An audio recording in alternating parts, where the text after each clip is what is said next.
Thank you, Mr. Chairman.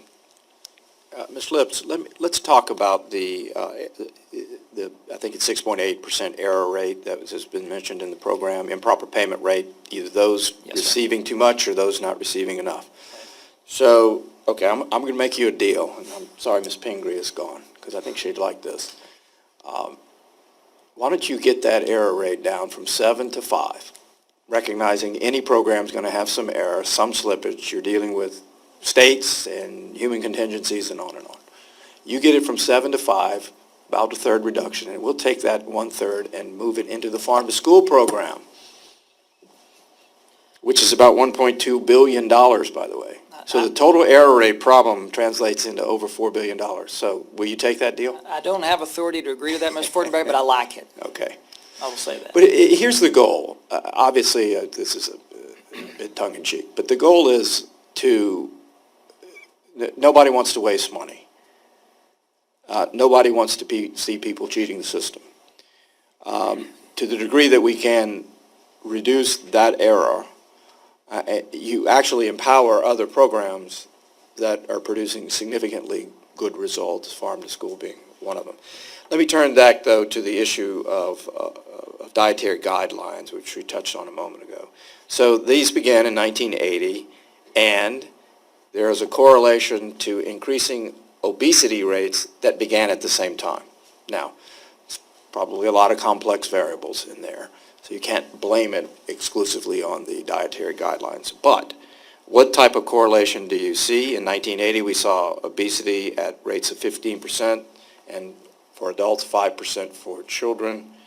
Now it's staggering 40% for adults and 19% for youth. What do you attribute that to? This is always an important part of the discussion with regard to the science, Mr. Fortenberry, is correlation versus causation, and it's an important issue that we have to continue and look at and discuss. What you said about dietary guidelines is true. What we also know is that most Americans don't abide by the dietary guidelines. I think the agency has a lot of work to do on that front. We've started some different initiatives called Start Simple, just trying to get Americans to do a few things. We make them too complex and they ignore them. So there's much work to be done across that front. We want to make sure that the science is analyzed in an open, transparent way, and that all science is considered, and they're making recommendations based on the whole of the science and not the headline of the day, which is what we talked about earlier. So it's an important issue, and we'll continue to look at that. Well, I think it begs the question as to how much authority you now have in the space, because you've been subsumed into the information age where there's so much competing dynamics. Yeah, a new study will come out by a new institute almost on a daily basis that says something that contradicts prevailing thought processes. So how do you reposition yourself in terms of being the authoritative guideline and have the humility to be continuously self-reflective to make sure that we aren't making some error here and that we aren't part of the causation with some dietary guideline that is maybe partially misinformed? Right, and if there is suggestion that that's the case, and we should review that carefully.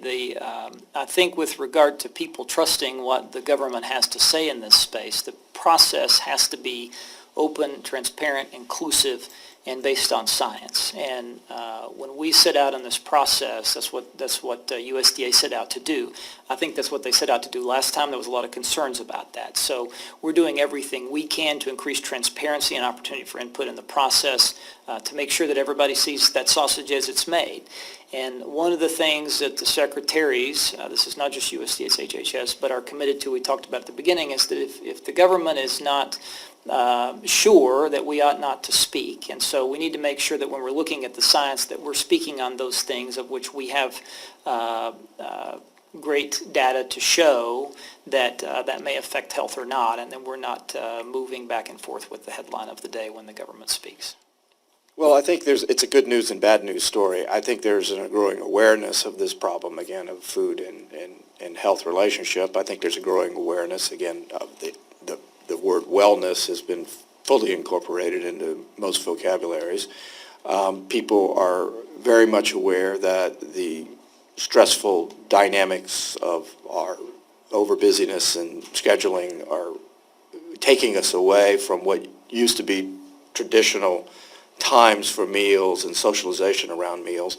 And yet, at the same time, interestingly, the market dynamics that drove that problem are driving it back as people are looking for, again, places that serve quality, fresh food, particularly in restaurants, at affordable prices.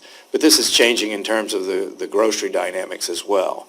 So there's some good news on this front, but I'm fearful that, again, the government has lost a certain amount of authority in this regard, that, again, the dynamics of too much information being out there confuse it, combined with the modern life has put increasing pressure on people and is resulting in this health decline. So if I know it's a considered part of your agency to look at this, but I do worry that in the midst of all of this chaos and turmoil and information overflow, you've lost authority in this regard. I think that you're right to have some concern on that front. Again, we want to make sure that folks know what's happening in the process, and then we got to talk about how we talk to people about that. It's the same as farm to school. Yes. You know, anecdotally, we can change kids about participating in them in the process of farm to food. Thank you, Mr. Lips. I yield back, Mr. Chairman.